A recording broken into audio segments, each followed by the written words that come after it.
Okay, we're going to edit and go back. So from these assessments, that's when we get the durable healthcare power of attorney. It's really important that we get the order of events right. So we want to make sure that we have the assessment completed before we have the healthcare power of attorney document signed and notarized, because once it's signed and notarized, we are officially their power of attorney. And if something was to occur, we would have to be prepared to be their representative. If we've never done the assessment, then we have no idea what they want. So we have to make sure that we do the assessment, and then that's when DNC would share the power of attorney document with them. It has to be signed and notarized. DNC cannot be the person. We can't be a witness, and DNC can't serve as the notary. That's a conflict of interest. And once that's signed and notarized, it is considered a legal, recognized document.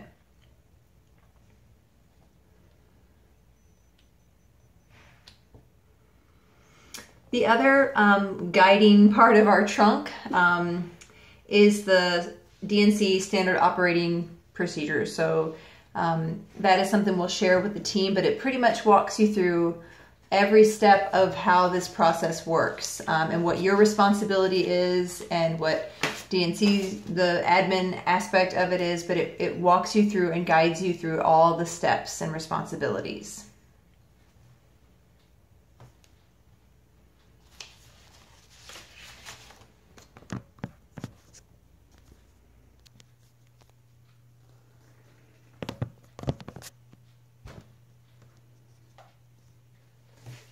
Okay, that'll be edited too.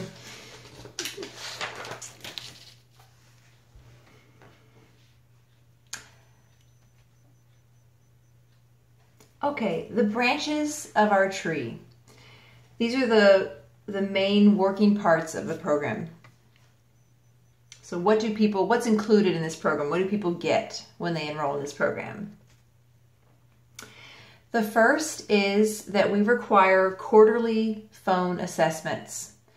The purpose of this is to make sure that we know our clients' preferences and whether they've changed. So,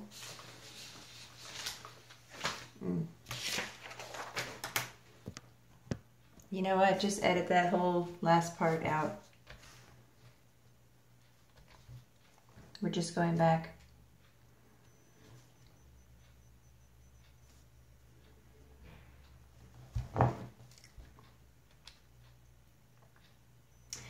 The branches of our tree are the main working parts of this program. What do people get when they sign up for this program?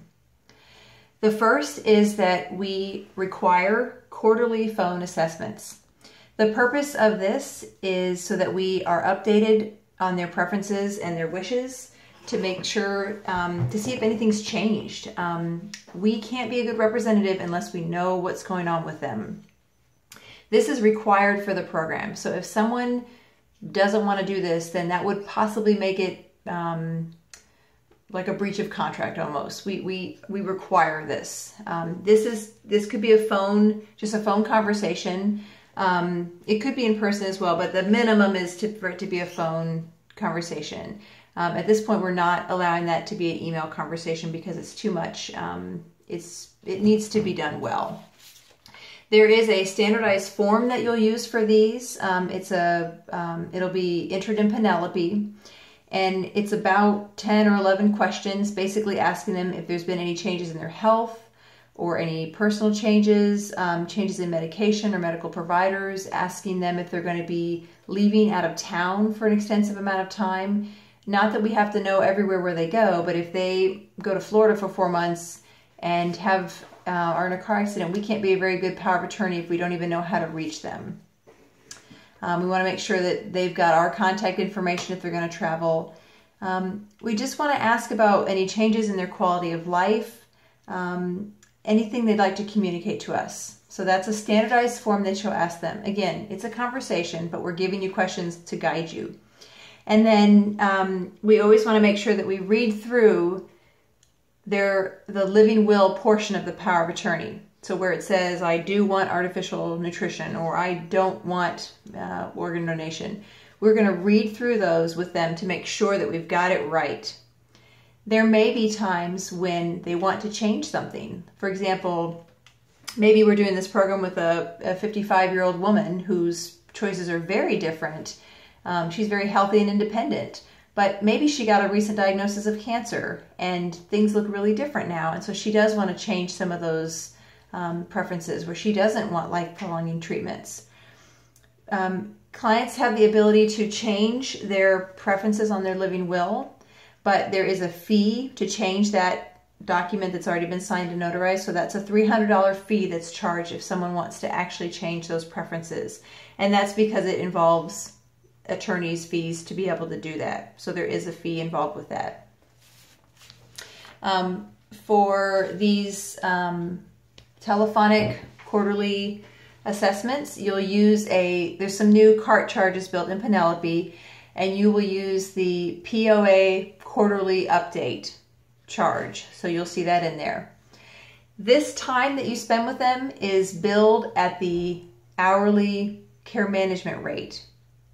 So the $650's already been paid, but these phone calls and any other work you do for them as their power of attorney is billed at the hourly rate. The reason we had to include that in the care management services is because this work is laid right on top of care management services. So in the same way that you would go to the ER for your client if you were their care manager to help out with an admission or whatever was going wrong, I mean, you would be doing very similar work representing them as their POA. So we really couldn't separate those charges into two different things. So that is why all of this care management, all of the power of attorney work is billed at the hourly rate of the care management services. So you put your time in just like always. It's the same rate, same as always, all of this work. Okay. The other part is we will do an annual visit. So once a year, you need to sit down with them face to face and have the same kind of conversation. There is a specific cart charge for this. It's called a POA annual visit in Penelope. And you'll write that up as like with FIOP. You'll write it up like a visit and just talk about what you discussed. Another reason why we want to combine this with our care management charges is that, again, you might do a home visit with them and talk about this stuff and also talk about care management work. So we can't really separate those things. We just would bill the time for what it is. This is also required for the program. Then the last part is that any medical decisions that need to be made are made by an ethics committee. So DNC is the power of attorney, not you as an individual. So you are not responsible for making these decisions on your own. And if you go on vacation, there's still somebody that can make decisions for this person. So it is DNC that has taken on this liability, not you as an individual. And therefore, any decisions that need to be made are not just you deciding and hoping that you're doing the right thing. They'll all be made by an ethics committee. The ethics committee is going to be made up of the assigned care manager, myself, one of the owners, most likely Ginger, and then a medical director who will be hired, who we currently don't have but will. So those are the 4 members of the ethics committee.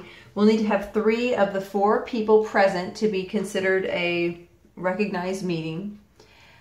We would guess that this will often come up fairly short notice, but when it's possible, please give us 24 hours notice to set up this meeting. I'll probably be the one coordinating all those people together. It can be in person, but what's most likely is for this just to be a telemeeting, like a go-to Citrix meeting, where you're on the phone, I'm on the phone, we just get everybody together and we talk about it. To prepare for this meeting, you will have some guidelines so that you come prepared to the meeting. Ideally, you would even be able to send that information to the committee members prior to the meeting so we can review it. It's pretty in depth. What we're asking for is the the information surrounding the decision. So, you know, some history, what's the diagnosis, what are the treatment options, what are the side effects, is this palliative or curative, what are the outcomes, how is this going to affect someone's quality of life, how does it match their preferences. So you'll have to really think things through and write those down. And you know, we're saying this as if it's a presentation to the committee. It's not gonna feel like that, but we just want to make sure that you've kind of done your research in order for the committee to make the decisions. I think your judgment will be relied on really heavily, and we do want to make sure that we're also basing it on facts and information.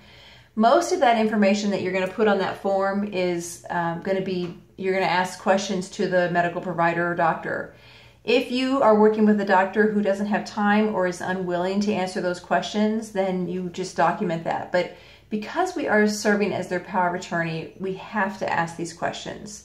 So make sure you come prepared to that meeting.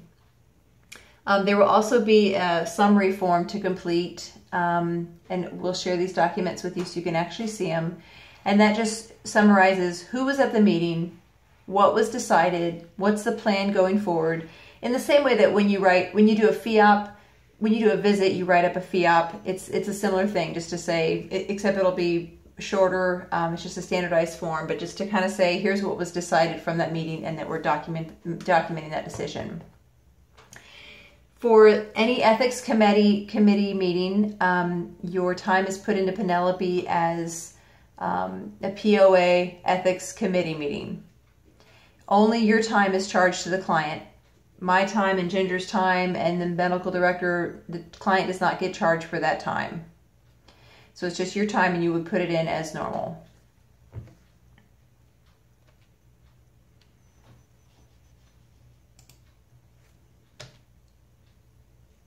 Okay, so now here we get to bear some fruit. So from all this, what the client gets is medical advocacy and really great representation. And I think that's the real purpose of this whole program, is to be able to offer clients that service of protection and planning for them. So we'll share additional papers with you about this, but thanks for watching.